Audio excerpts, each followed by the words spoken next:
What's up, guys? Graded Gems here, and I am back with part 2 of that big BGS order I got back a couple of days ago.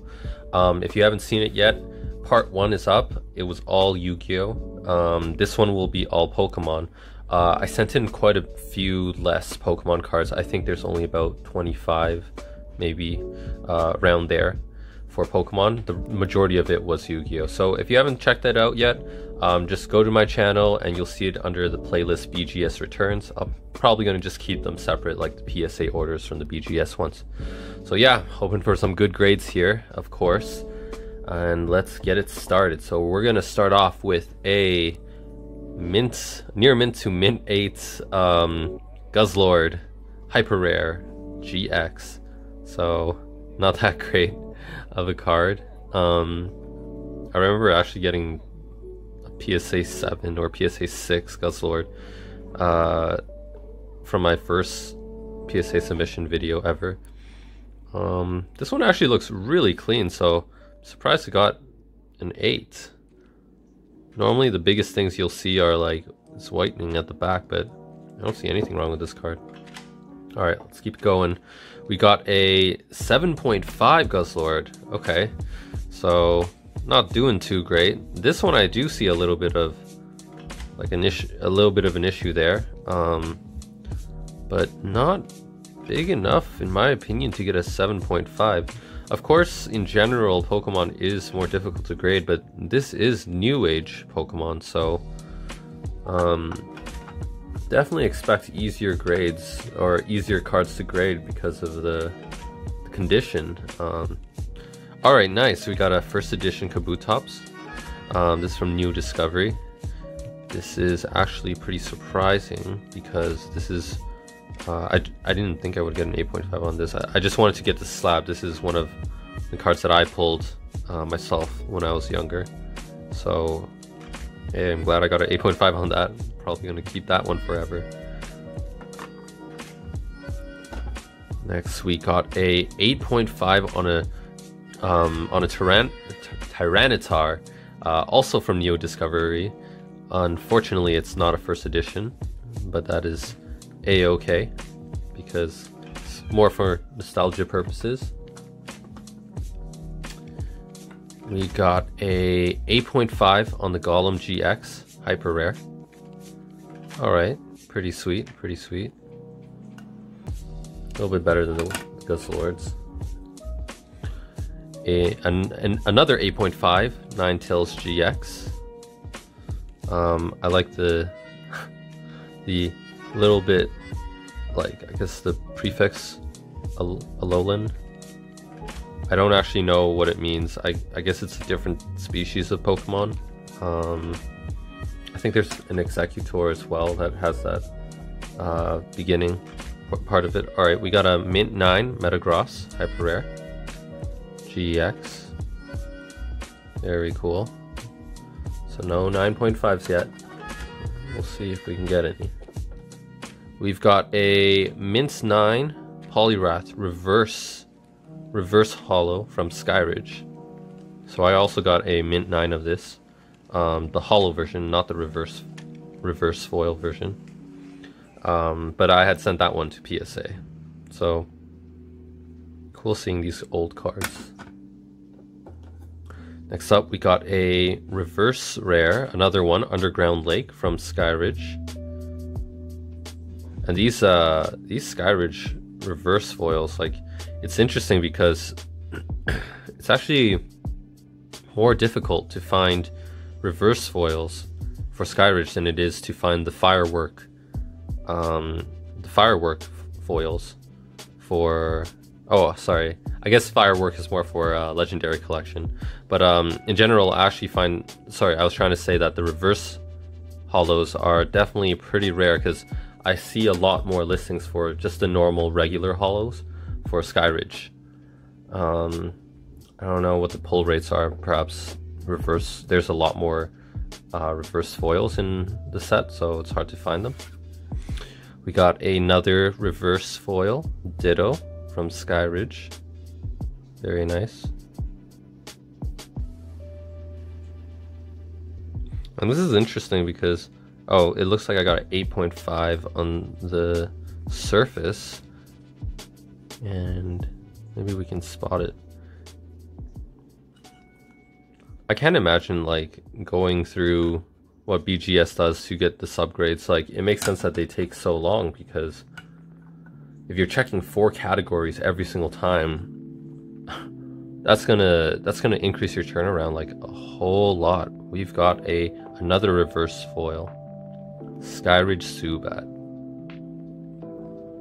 Very nice.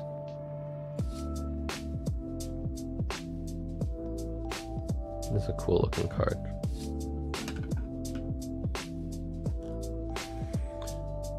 Another Skyridge reverse Stantler.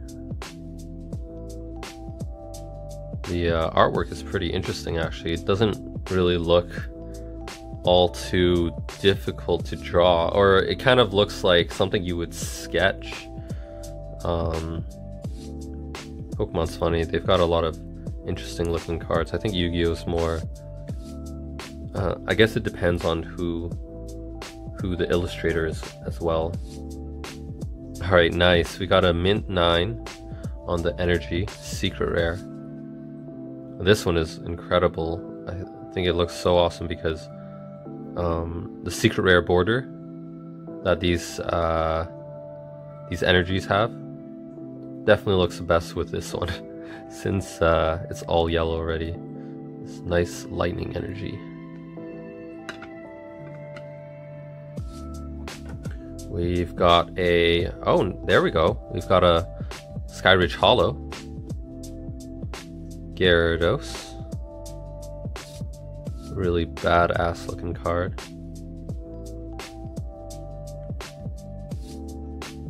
Wonder if I can see what the issues are. I see a tiny nick there. Maybe a tiny one here. And what did they say? They said they gave us a 9 for corners, 9 for surface, and 9 for edges. That makes sense. It's pretty accurate. A reverse Staryu from Skyridge. Again, that weird looking art. looks like a kid drew it, actually.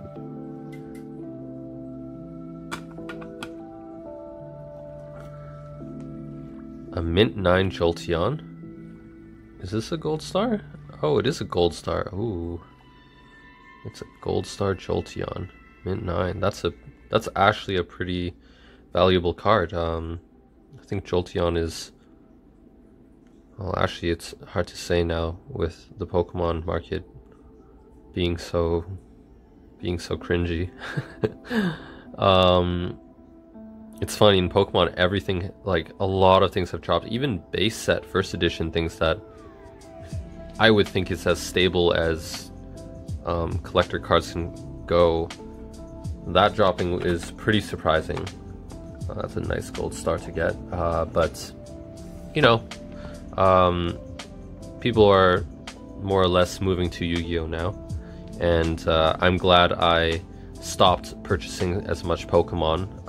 This is probably some of the end cards that I got before I started picking up only Yu-Gi-Oh, and that's mainly because, well, it's just getting so much more growth. So we got a Japanese card here. What do we have here? Oh, we have a Shining Mew from Korokoro. I don't know if the Korokoro is like it looks kind of like a promo you'd get out of like a magazine or something like that. But this card, if it grades a 10, not a pristine 10, like a PSA 10, I think it sells for quite a lot as well, like probably like $300 to $400 easily. Usually they're crazy off-centered, like even this one you can tell there's centering issues, which is why they gave me the 8 on centering.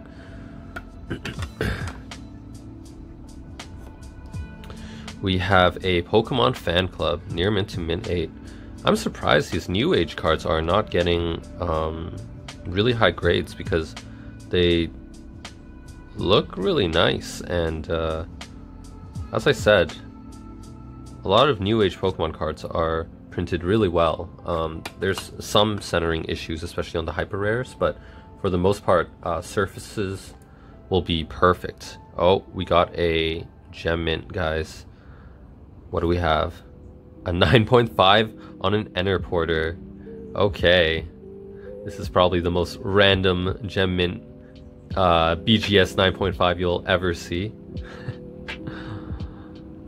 Yeah, guys, when I sent this stuff in, I was more or less thinking, okay, some of these cards will be 9.5s because they'll be centered. They're not centered well, so that is not the case. BGS is definitely more strict than PSA in terms of centering. We've got another gem mint, very nice, a 9.5 Bridget. Awesome getting these full art trainers.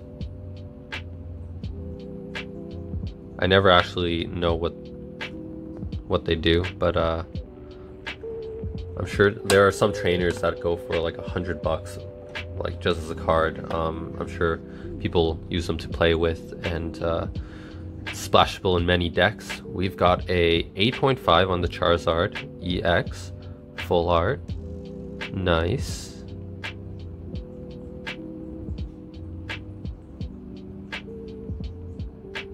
That's cool. And 9 on the, is it Lysandre? I don't know.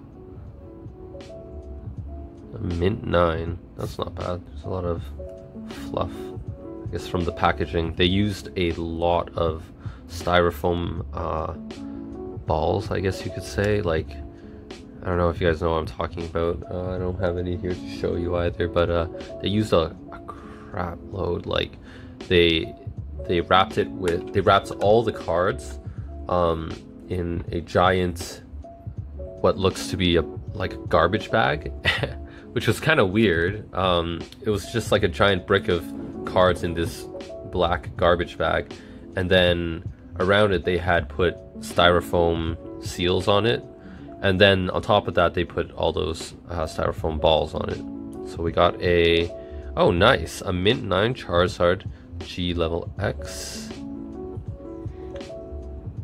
The holo on this is not very prominent, unfortunately, but I do love the EX series borders. They are completely, like, I think they're the most, and I've seen it all over Instagram, all over like YouTube videos, people talking about how EX series borders, like these type of cards with the hollow borders, are always undervalued, and I completely agree. It's super hard to actually grade them because the borders scratch so easily, and you know, PSA and BGS, they look at that. But when I look at prices of stuff, I don't see, you know, very high prices, and you cannot find the cards raw in near mint to mint condition very easily either. So it's actually very surprising that these cards aren't more valuable than they are. Like the Team Rocket EX series, Leaf Green, that sort of stuff. Like, of course, the Charizard in, like, not this one, but the I think the Fire Leaf Green series Charizard, that one's worth quite a bit. So we got oh nice, Gem Min 9.5 Charmander. This is from the EX Dragon series, I guess. I don't actually know what that is, but good E-series card to get, and I thought it looked cool. Next up, we got a 9 on the another Alolan Muck GX, and these Alolan cards are really not wanting to be gem mints, but that's okay. They look cool all the same. I wish these hyper rares were just as difficult to pull as you know, ghost rares for Yu-Gi-Oh, but unfortunately they're not. I really think that, like, this rarity that they came out with is amazing, and it's just unfortunate that they have such high pull rates. These could potentially be very collectible a few years down the line if they had not mass produced boxes, first of all, and sold like literally like hundreds of cases to like one vendor, or maybe not hundreds of cases. Well, actually, I've heard of things like XY Evolutions, people buying like thousands of boxes. So, you know, that is pretty insane if you ask me. Next up, we have another Alolan Muck GX, mint 9. We have an 8.5 on the Gardevoir GX. Very nice. Hyper rare. Glad I'm not getting any 7.5s like that original Guzzlord. Nice. A 9.5 Gem Mint on the Ultra Necrozma GX. This was a flawless card when I had sent it in. Like, super clean. And you can see from the back there's like no whitening whatsoever. It's just all this fluff. But yeah, super good quality condition cards. Nice. An 8.5 on the energy for Fairy Energy secret rare, just like that electric energy earlier. Oh, I wish I got that electric energy as a 9.5. It would look so badass. Complete yellow here and then the gold label. Regrets. That's okay. I'm probably not going to be hunting for that. So I'm not going to be going out and buying a whole bunch of electric secret energies. We've got an 8.5 on the Noivern GX Hyper Rare. I don't think we've seen this one yet. Definitely see some edge wear at the top. Second last card, an 8.5 on the Toxapex GX Hyper Rare. So getting a lot of 8.5s, guys. Which is not always the best, because as I discussed on last BGS video, it's hard to, you know, find a buyer for, you know, half grades or in between grades. So our last card, Dark Ray GX Hyper Rare. Good card and worth a decent amount, an okay amount. So yeah, no big hitters this time, guys, but that's okay. This was definitely some of the cheaper Pokemon stuff that I had sent in. And yeah, this stuff will be going up on eBay for sale. So if you are interested in any of them, just hit me up on Instagram if you want. Otherwise, they'll probably just go on auction. And please subscribe, give me a like, show some love, write a comment down. And definitely subscribe so you guys can get more Pokemon Yu-Gi-Oh content as soon as I post it up. Take care, guys.